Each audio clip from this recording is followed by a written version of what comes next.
Can ectopic pregnancy be prevented after assisted reproductive techniques?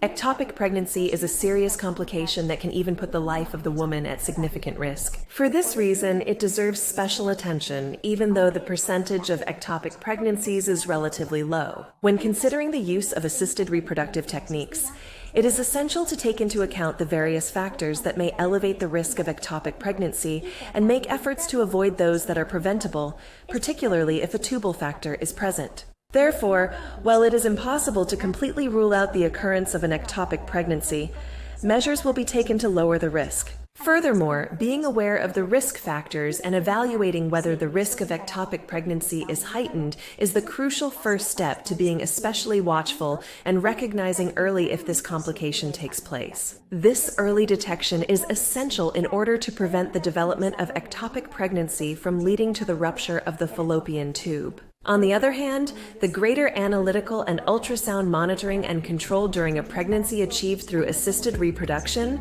also promotes the early detection of a possible ectopic pregnancy.